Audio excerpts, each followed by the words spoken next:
اللہ نے سکینہ اتارا، اور صحابہ کرام رضوان اللہ علیہم اجمعین جو شرائط تھی، پچھلے درس میں ہم پڑھ چکے ہیں، آگے بھی پڑھیں گے، شرائط تھی، وہ شرائط ساری مسلمانوں کے خلاف، یعنی انتہائی دب کر نبی علیہ السلام صلح فرما رہے تھے، صحابہ اندر سے تیار نہیں تھے اس کے لیے، لیکن جب دیکھا کہ حضور نے بیعت کر لی ہے، صلح کر لی ہے، تو یہ بھی راضی ہو گئے، اور دل میں اطمینان آ گیا کہ مرضی مولا از ہما اولا، مولا کی مرضی اسی میں ہے تو ساری چیزوں سے بڑھ کر۔ لقد رضي الله عن المؤمنين إذ يبايعونك تحت الشجرة فعلم ما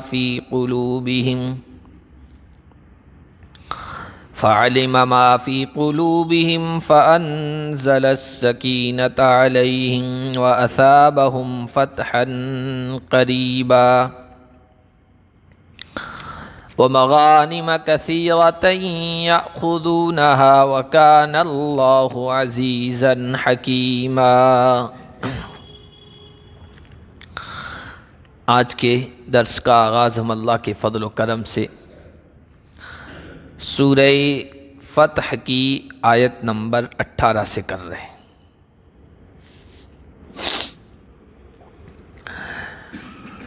سورہ فتح کے 4 رکوع ہیں، 2 رکوع ہم پڑھ چکے ہیں۔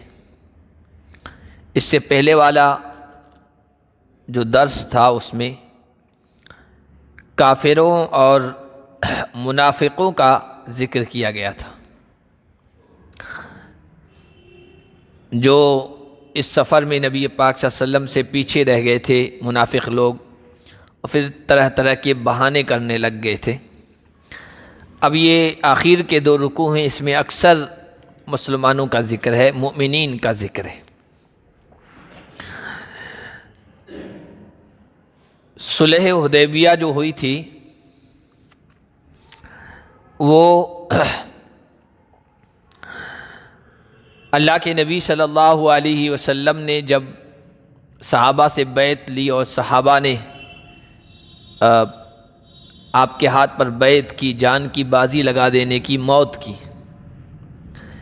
اور وہ بھی ہم پہلے پڑھ چکے ہیں کہ اللہ کے نبی صلی اللہ علیہ وسلم صرف عمرہ کرنے کی نیت سے مدینہ منورہ سے چلے تھے، اسی لیے آپ نے اس سفر کو خفیہ نہیں رکھا۔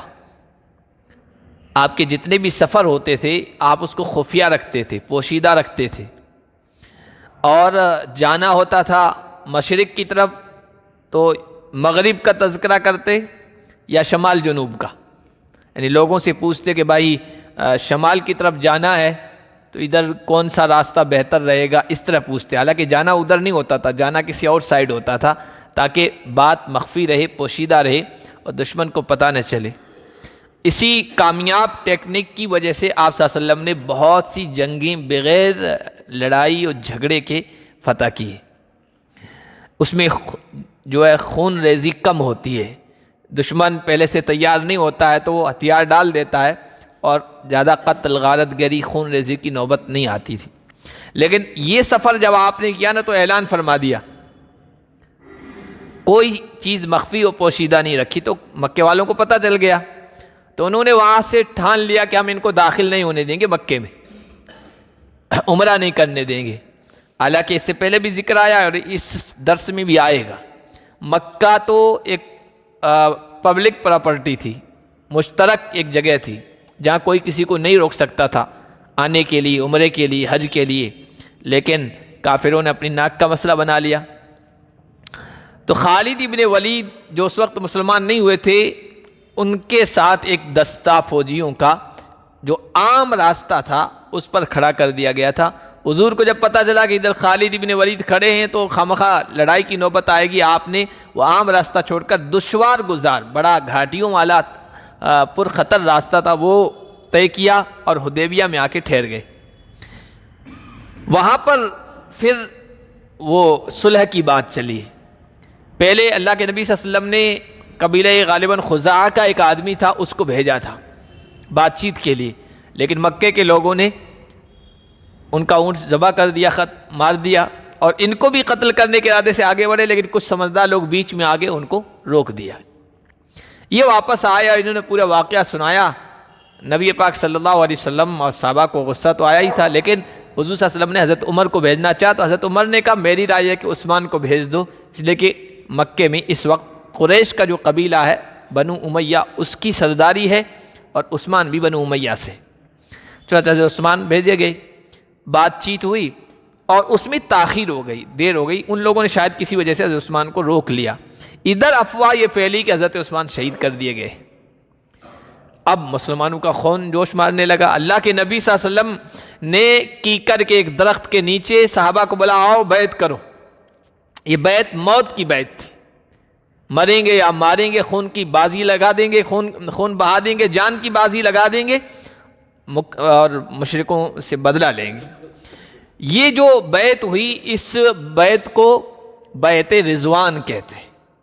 اور بیعت رضوان اس وجہ سے کہتے ہیں، رضوان کے معنی خوشنودی، اللہ کی رضامندی. اس بیعت پر اللہ بہت زیادہ خوش ہوئے. صحابہ کے جو جان بازی کا، فدائیت کا، اپنے آپ کو قربان کر دینے کا، نبی کے ہاتھ پر موت کا جو معاملہ تھا اس سے اللہ خوش ہوئے. اللہ نے کہا میں راضی ہو گیا. تو مومنوں پر جو اللہ نے انعام فرمائے اس موقع پر آج وہاں تذکرہ ہو رہا ہے. لقد رضی اللہ عن المؤمنین، اللہ نے پہلا انعام مومنون کو یہ دیا کہ اللہ راضی ہو گیا، خوشی کا اعلان کر دیا. اللہ کی رضا سب سے بڑی دولت ہے. ایک حدیث درس میں بار بار آتی ہے، جنتی جب جنت میں پہنچ جائے گے ساری نعمتیں ان کو مل جائے گی تو ایک بار اللہ پوچھیں گے کہ جنتیوں خوش ہو، کچھ اور چاہیے؟ کہ پروردگار الم تدخلنا الجنہ ولم تنجنا من النار ولم تبید وجوہنا، پروردگار ہمارے چہروں کو روشن کر دیا، سرخرو کر دیا، جنت میں داخلہ عطا فرما دیا، جہنم سے نجات عطا فرما دی، اب ہمیں کیا چاہیے؟ خوش نہیں ہوں گے کیا ہم؟ تو اللہ تعالیٰ فرمائیں گے ایک اور نعمت میں دینا چاہتا ہوں، اور پھر کہیں گے آج الیوم احل علیکم رضوانی فلا اسخط علیکم بعدہ ابدا، آج میں اپنی ہمیشہ کی خوش ندی کا، خوش رہنے کا، رضا کا اعلان کرتا ہوں، آج کے بعد تم سے ناراض نہیں ہوگا. اس سے بڑھ کر جنتیوں کے لیے کوئی نعمت نہیں ہوگی. ایک دیدار باری تعالیٰ بھی بڑی نعمت ہوگی اور ایک یہ. تو اللہ جب رضا کا اعلان کر دے اس سے بڑی نعمت کچھ نہیں ہو سکتی ہے. فرمایا جب یہ درخت کے نیچے آپ سے بیعت کر رہے تھے مومن، اللہ ان تمام مومنوں سے راضی ہو گیا. ان کے دل کی جو کیفیت تھی، جو جذبہ فدائیت تھا اپنے آپ کو قربان کر دینے کا، وہ اللہ کو پتہ تھا، اللہ کے علم میں تھا. اللہ اس سے خوش ہو کر اپنی رضا کا اعلان کر رہا ہے. یہ جو کیکر کا درخت تھا یہ نبی پاک صلی اللہ علیہ وسلم کے زمانے میں رہا، بعد میں بھی رہا، حضرت ابوبکر صدیق کے زمانے میں بھی. بعد میں لوگ وہاں جانے لگ گئے، کوئی پیر، کوئی بزرگ، کوئی بڑا، کوئی اللہ والا کسی درخت کے نیچے بیٹھ گیا کسی خاص جگہ پر، لوگوں کو اس سے عقیدت ہو جاتی ہے، محبت ہو جاتی ہے.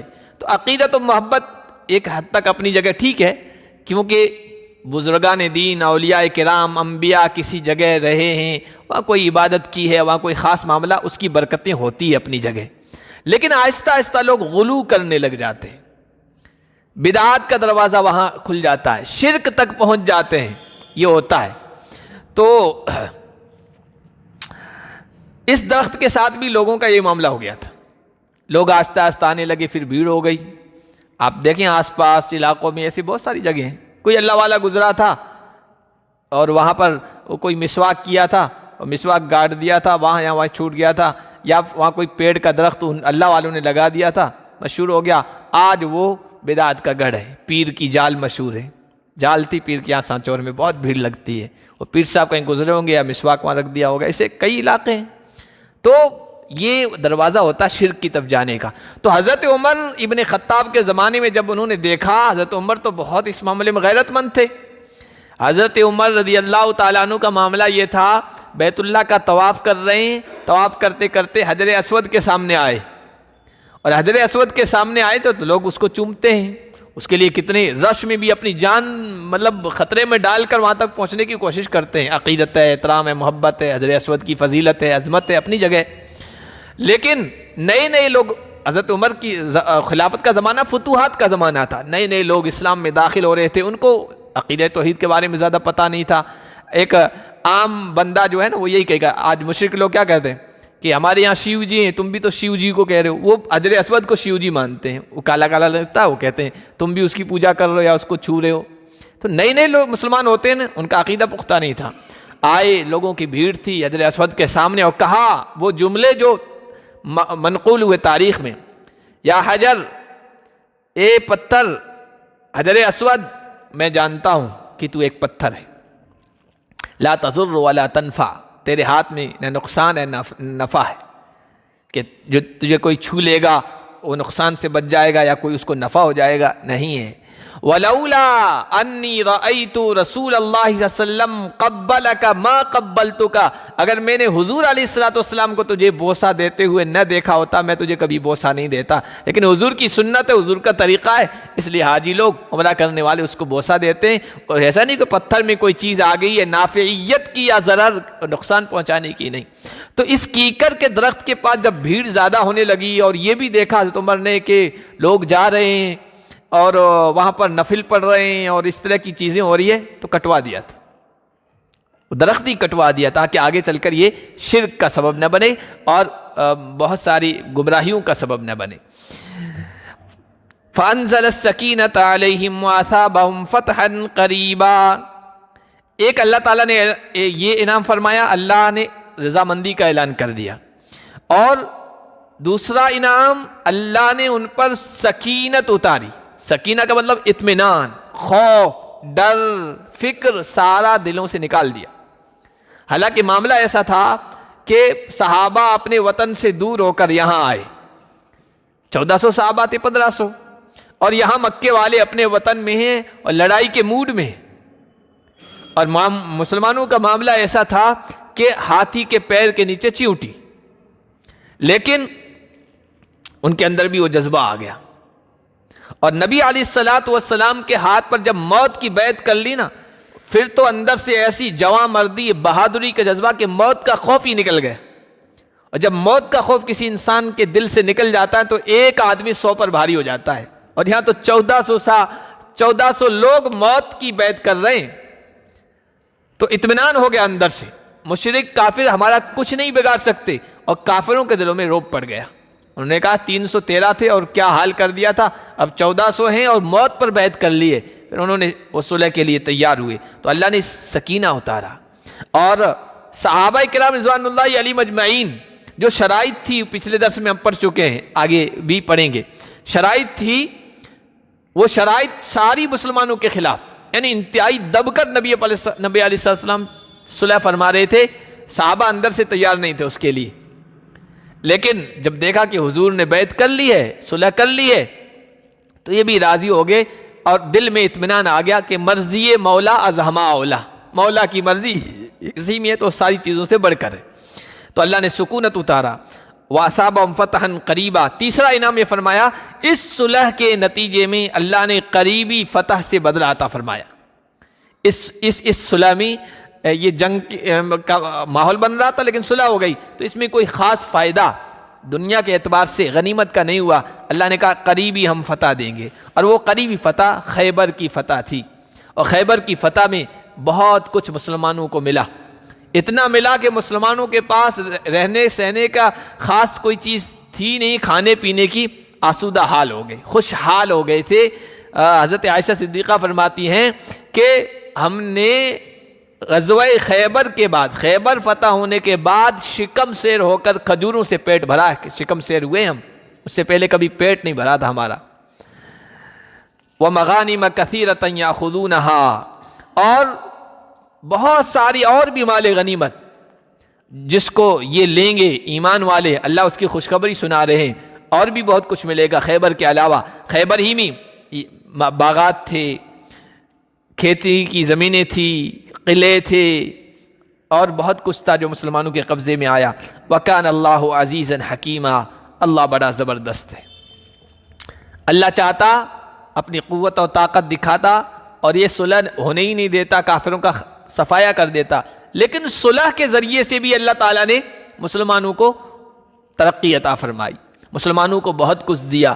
حالانکہ ظاہری اعتبار سے صلح جو دب کے ہوئی تھی, اس میں اللہ کی حکمتیں ہیں، وہ حکمت والا ہے۔ وعدکم اللہ مغانم کثیرۃ تأخذونها، اللہ نے تم سے وعدہ کیا بہت سارے مال غنیمت کا جو تم لوگے، فعجل لکم ہذہ، اور یہ تمہارے لیے جلدی مال غنیمت دے دی، خیبر کی شکل میں، خیبر کے باغات کی شکل میں، اور خیبر کے کھیتیوں کی شکل میں، اور کف ایدی الناس عنکم، لوگوں کے ہاتھوں کو تم سے روک لیا۔ یہ کن لوگوں کے ہاتھوں سے روکا؟ ہاتھوں کو روکا مومنوں سے۔ یہ اصل میں اللہ کے نبی صلی اللہ علیہ وسلم جب خیبر کی طرف بڑھے، یہ حدیبیہ سن 6 ہجری میں ہوا، لیکن چونکہ خیبر کے یہودیوں نے غزوہ احزاب میں، خندق والی اس لڑائی میں اندر اندر مشرکوں کا ساتھ دیا تھا، تو اللہ کے نبی ان سے نمٹنے کے لیے سن 7 ہجری میں روانہ ہوئے، اور اعلان یہ ہوا تھا جو حدیبیہ میں شریک تھے وہی جائیں گے، پچھلے درس میں آ چکا ہے، وہی صحابہ، اس کے علاوہ کوئی اور نہیں ہوگا۔ تو اللہ کے نبی صلی اللہ علیہ وسلم جب ادھر سے وہاں خیبر کی طرف چلے ہیں نا، خیبر ملک شام کی طرف، مدینے سے شمال یعنی ملک شام کی طرف 100 میل کے فاصلے پر تھا، ادھر سے گئے ہیں، ان کو پتہ چل گیا، تو انہوں نے اپنے 2 آدمی، قبیلہ بنو غطفان تھا، قبیلہ تھا، جنہوں نے ان یہودیوں سے معاہدہ کر رکھا تھا، مسلمانوں کے خلاف تھے، ہمیشہ یہودیوں کی سپورٹ کرتے تھے، ان کے پاس پیغام بھیجا کہ بھائی محمد اس طرح ہم پر حملہ آور ہو رہے ہیں، تم ہمارا ساتھ دو۔ تو قبیلہ بنو غطفان کے لوگ ادھر سے تیار ہو کر نکلے، اللہ کے نبی صلی اللہ علیہ وسلم کو پتہ چلا، تو اللہ کے نبی صلی اللہ علیہ وسلم راتوں رات چل کر قبیلہ غطفان کے بالکل قریب میں ٹھہرے، اور یہ بھی ایک جنگی حکمت عملی تھی اللہ کے نبی صلی اللہ علیہ وسلم کی۔ قبیلہ غطفان والے خیبر کی طرف چلے، کچھ دیر چلے تھے، پیچھے سے کچھ شور ہنگامہ محسوس ہوا، اور انہیں یہ لگا کہ پیچھے سے مسلمانوں نے ہمارے خاندانوں پر، قبیلے پر حملہ کر دیا ہے، ہماری بیوی بچوں کا معاملہ خطرے میں پڑ گیا ہے۔ وہ واپس آ گئے، حالانکہ کسی طرح کا کوئی معاملہ نہیں ہوا تھا۔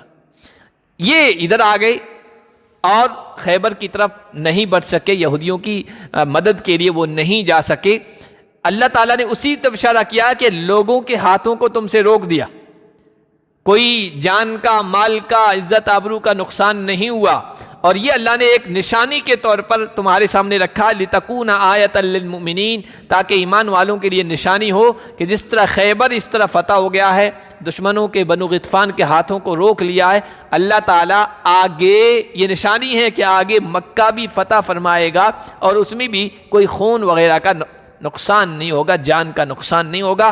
وَيَهْدِيَكُمْ صِرَاطًا مُسْتَقِيمًا، اور اللہ تمہیں سیدھی راہ پر چلائے گا۔ حدیبیہ میں تو تمہیں دشوار گزار راستے کو اختیار کرنا پڑا تھا مکے میں داخل ہونے کے لیے، پھر بھی داخل نہیں ہونے دیے گئے تھے، لیکن اب جب مکہ کی طرف بڑھو گے نا، 1 سال کے بعد 7 ہجری میں خیبر ہوا ہے، 8 میں مکہ فتح ہوا ہے، پہلے سے اشارہ کر دیا سیدھی راہ سے تم جاؤ گے، کوئی روکنے والا نہیں ہوگا، کوئی مقابلے پر نہیں آئے گا، بغیر کسی ٹکراؤ کے، مقابلے کے اللہ مکہ بھی فتح کروا دے گا۔ وَأُخْرَىٰ لَمْ تَقْدِرُوا عَلَيْهَا، کچھ اور مال غنیمت ہے جس پر ابھی تم قدرت نہیں رکھتے ہو، لیکن اللہ کی قدرت میں، اللہ کے احاطے میں سب کچھ ہے، اللہ کو سب پتہ ہے۔ یہ چونکہ اللہ اشارے سے بات کر رہے تھے، اب چونکہ اب وہ سب ہو چکا ہے تو اب اشاروں کی بھی ضرورت نہیں ہے، کیونکہ کوئی واقعہ پیش آنے سے پہلے اشاروں ہی میں بات کرنی پڑتی ہے، دشمن کو پتہ نہ چلے، ورنہ ان کے کان پہلے سے کھڑے ہو جاتے ہیں۔ جب آیتیں نازل ہو رہی تھی، جب اشارے ہی تھے، ایک اور مال غنیمت ہے جو ابھی تمہارے ہاتھ میں، بس میں نہیں ہے، لیکن اللہ کے بس میں ہے، اور اللہ ہر چیز پر قدرت رکھنے والا، اللہ وہ بھی تمہیں دے گا۔ یہ غزوہ حنین کی طرف اشارہ تھا۔ مکہ فتح ہوا تو مکے میں بھی حدیبیہ کی طرح لڑائی نہیں ہوئی، مال غنیمت ہاتھ میں نہیں آیا، تو اللہ تعالیٰ نے کہا مجاہدین کہ تمہیں گھبرانے کی ضرورت نہیں ہے، ابھی حنین کا مقابلہ ہوگا، اور اس میں اللہ تعالیٰ بہت بڑی مال غنیمت تمہیں عطا فرمائے گا۔ اور حنین مکہ فتح ہونے کے بعد ہوئی ہے، اور اتنا مال غنیمت آیا ہے، اتنا مال غنیمت آیا، کسی اور جنگ میں مال غنیمت نہیں آیا تھا۔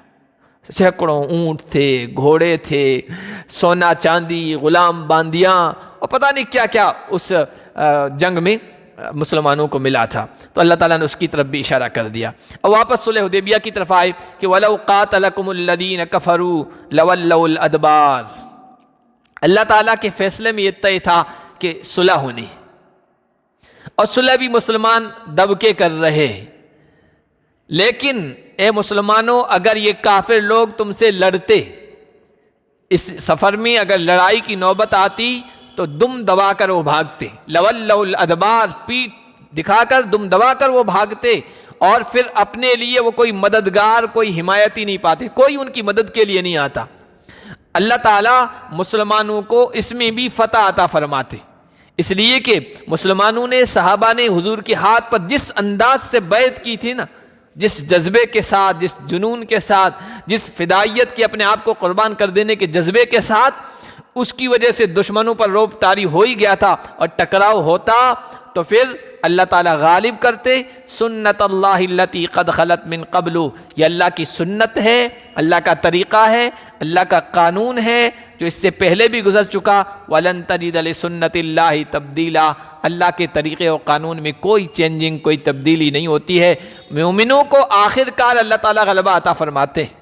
حدیبیہ میں بھی اللہ عطا فرما دیتے اگر صلح نہ ہو چکی ہوتی، اور یہ اللہ کا قانون ہے۔ اہل ایمان کو بیچ میں کچھ آزمائشیں، پریشانیاں، مصائب، آلام، تکلیفیں، دشمنوں کی طرف سے اذیت رسانیاں، سب کچھ ہوتی ہے، لیکن جب اللہ آخر کار فیصلہ کرتا ہے نا، تو آخری جو فیصلہ کن جنگ ہوتی ہے اس میں اللہ دودھ کا دودھ، پانی کا پانی کر کے رکھ دیتا ہے، اور یہ اللہ کا اٹل اصول ہے کہ آخر کار اہل ایمان کو ہی غلبہ نصیب ہوتا ہے۔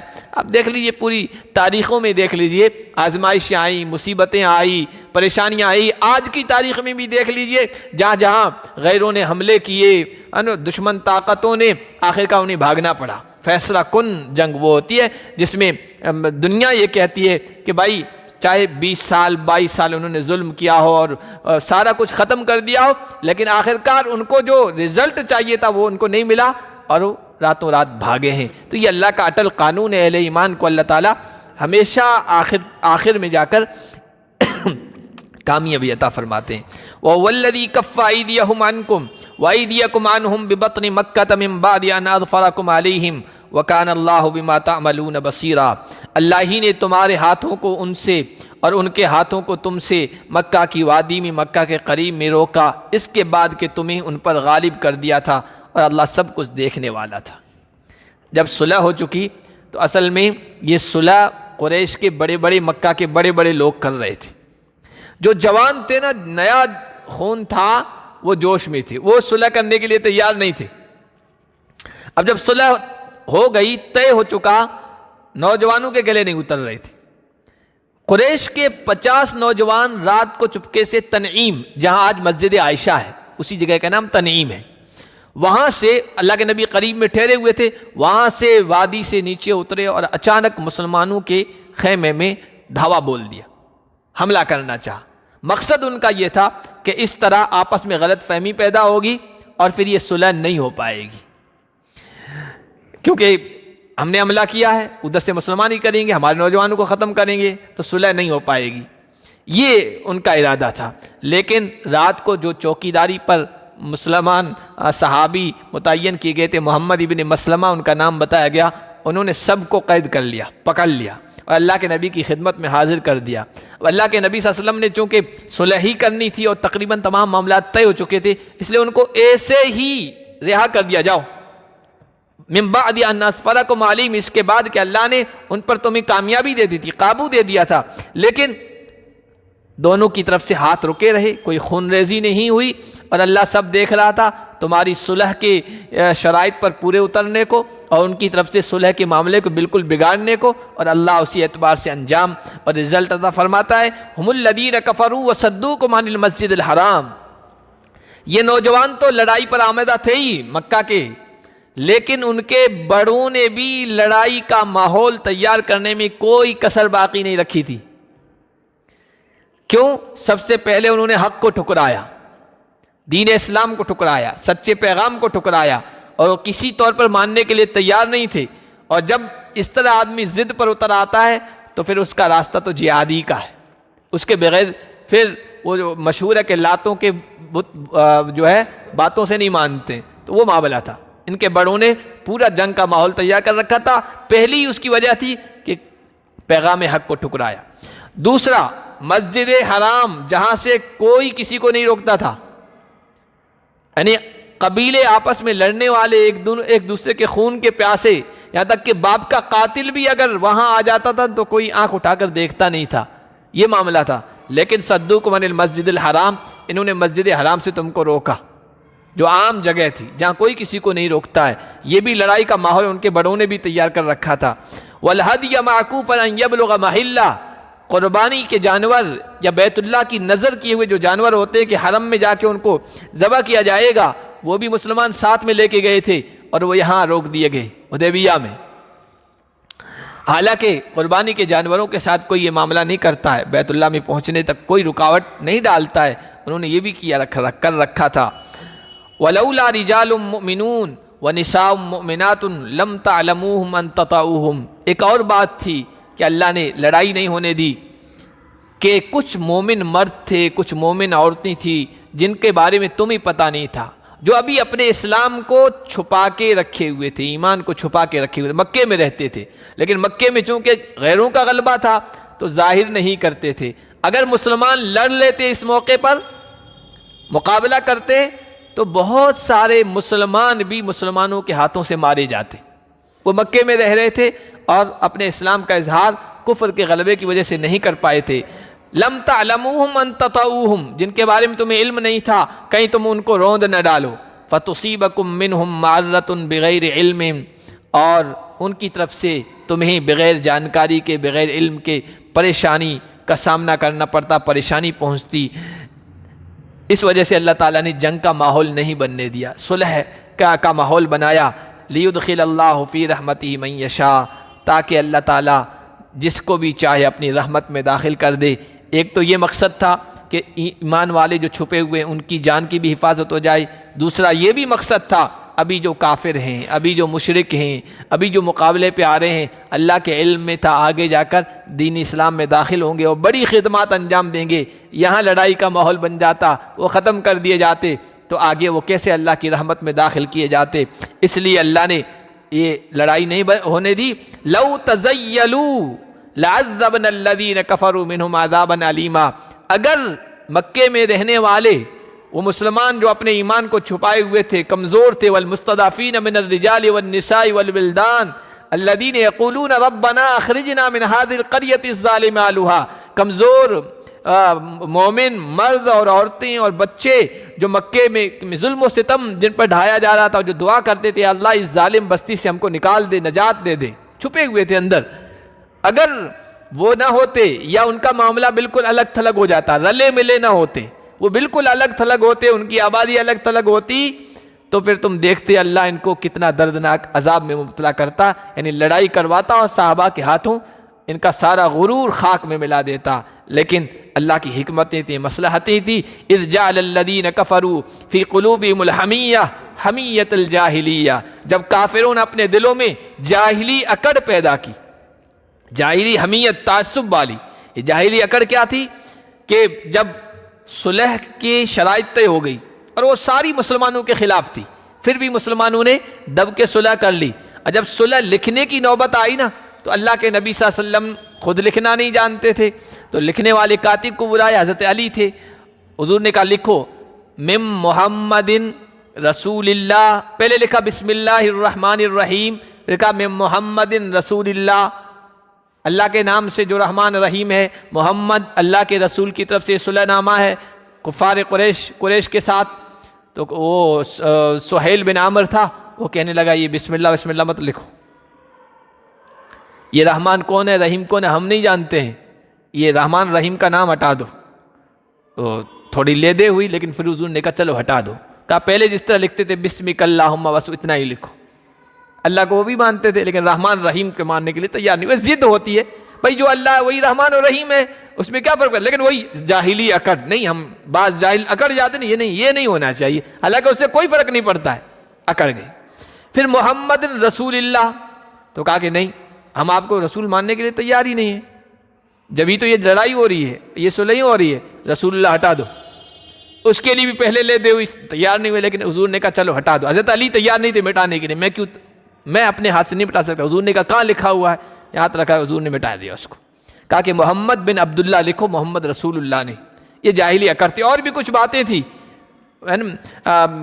جو شرائط تھی وہ بھی بڑی اکڑ والی تھی. ہمارا آدمی آئے گا تمہیں واپس کرنا پڑے گا، تمہارا آدمی مرتد ہو کے آئے گا، ہم واپس نہیں کریں گے، اور مکہ آؤ گے 3 دن ٹھہرو گے، بغیر ہتھیار کے آؤ گے، 3 دن کے بعد فوراً نکل جاؤ گے، وغیرہ وغیرہ۔ تو اللہ تعالیٰ نے فرمایا جب جاہلوں نے اپنے دلوں میں وہ جاہلی اکڑ پیدا کر لی تھی، پھر اللہ نے اپنے رسول اور ایمان والوں پر سکون نازل فرما دیا، ساری دب کر کی گئی صلح کو، شرائط کو ایک کڑوا گھونٹ سمجھ کر پی گئے کہ اس کا رزلٹ جو ہے وہ اچھا آئے گا۔ اللہ تعالیٰ نے سکون نازل فرما دیا، وہ مطمئن ہو گئے، اور کلمہ تقوی سے ان کو چپکا دیا۔ کلمہ تقوی سے یہ مراد یہ ہے کہ بیت اللہ کی عظمت کرنی تھی۔ اگر لڑ بھڑ جاتے نا تو یہ حرم کے اندر لڑائی ہوتی ہے، حرم کے اندر خون ریزی کرنا، لڑائی کرنا، یہ بیت اللہ کی تعظیم کے خلاف ہے۔ اس لیے اللہ تعالیٰ نے مسلمانوں کو اس پر پورا اتارا، وَكَانُوا أَحَقَّ بِهَا وَأَهْلَهَا، مسلمان ہی اس کے زیادہ حقدار تھے۔ اصل تو کعبے کی تعظیم انہوں نے کی، ساری شرطیں دب کر کی ہے، بس بیت اللہ کی عظمت رہ جائے، احترام رہ جائے، اور یہاں خون ریزی، قتل و غارت گری نہ ہو۔